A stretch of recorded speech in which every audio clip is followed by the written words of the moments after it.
kabarnya baik-baik ya? Baik. Baik, perkenalkan Tiang Bidan Ninda dari Puskesmas yang akan memberikan informasi mengenai KB. Nah, sebelum Tiang mulai, ibu-ibu sudah tahu belum apa itu KB? Ada yang tahu mungkin bisa? Baik, ibu bisa dijelaskan? KB itu yang untuk mencegah biar nggak hamil, Bu ya. Oke, benar, untuk mencegah kehamilan. Nah, saya jelaskan kembali, Bu ya. KB itu merupakan suatu program pemerintah yang dimana bertujuan untuk mengatur jarak kehamilan, Bu ya. Nah, KB ini sudah diatur dalam Undang-Undang Nomor 10 Tahun 1992 yang diawasi dan dilaksanakan oleh Badan Kependudukan Keluarga Berencana Nasional, Bu ya. Nah, ibu-ibu sudah pada tahu belum apa manfaat dan tujuan penggunaan KB ini selain untuk menghambat kehamilan?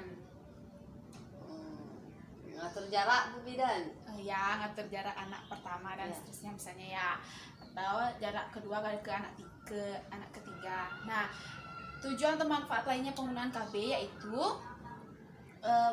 yang pertama itu mengatur kehamilan, jarak kehamilan. Lalu kedua, untuk mengurangi adanya aborsi pada remaja. Lalu untuk mengurangi angka kematian ibu dan angka kematian janin. Lalu selanjutnya untuk mengurangi adanya penyakit menular seperti HIV/AIDS. Nah, lalu ibu-ibu sudah tahu belum apa saja jenis-jenis KB yang ibu-ibu ketahui deh, apa aja misalnya?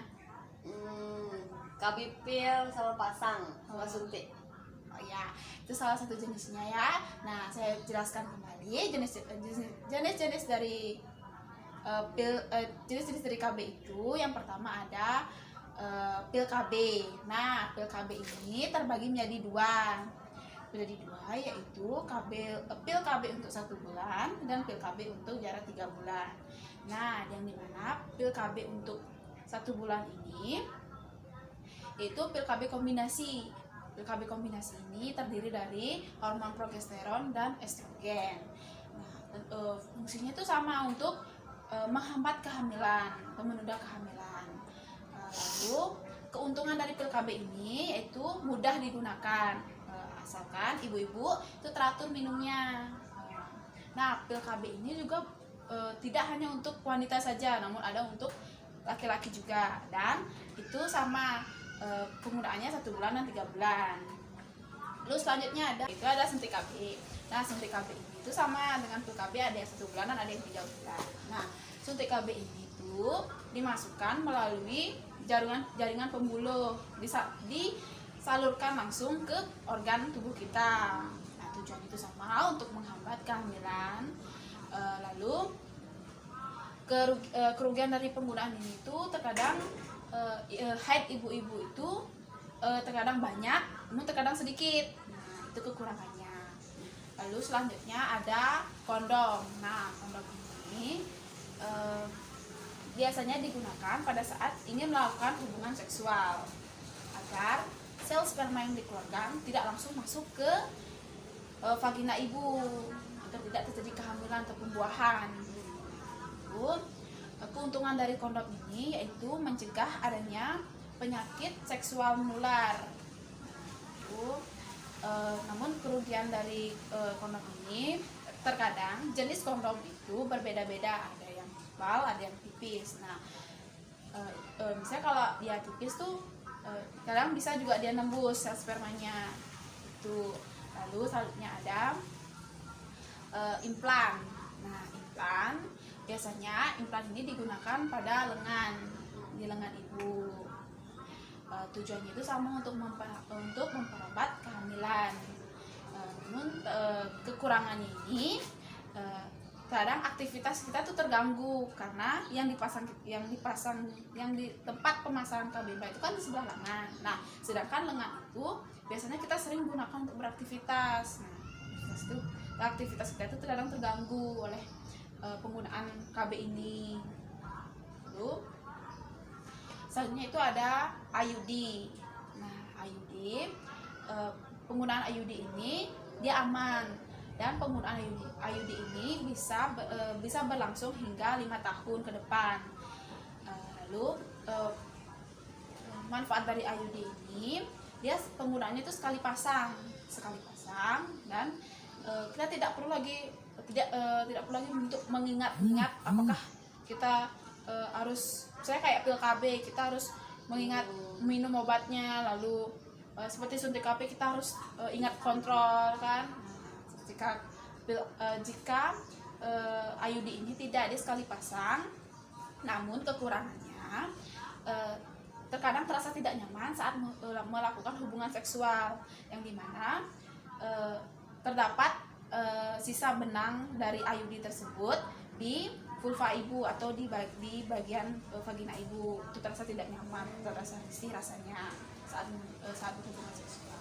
Lalu selanjutnya ada KB permanen. Nah, KB permanen ini dibagi menjadi dua, yaitu KB vasektomi dan tubektomi. Nah, KB ini biasanya digunakan oleh ibu-ibu atau bapak yang sudah lanjut usia, yang sudah tidak menginginkan keturunan lagi. Nah, vasektomi ini dia cara vasektomi ini yaitu dengan cara memutus saluran sperma dari bapaknya agar tidak terjadi pengeluaran sel sperma. Lalu pada tubektomi ini yaitu pemutusan pada indung telur. Indung telur itu diikat agar tidak terjadi pembuahan atau agar tidak sel sperma itu masuk ke indung telur. Seperti itu. Nah, setelah saya jelaskan itu, apakah ibu-ibu sudah jelas dengan apa yang saya sampaikan? Nah, kalau sudah jelas, bisa tidak salah satu dari ibu-ibu bisa menyebutkan apa saja jenis-jenisnya, misalnya satu atau dua deh, misalnya apa aja jenis-jenis dari KB dan manfaat atau keuntungan dan kerugiannya. Baik ibu, silakan. Jadi ada jenis KB pil. Jadi kerugiannya itu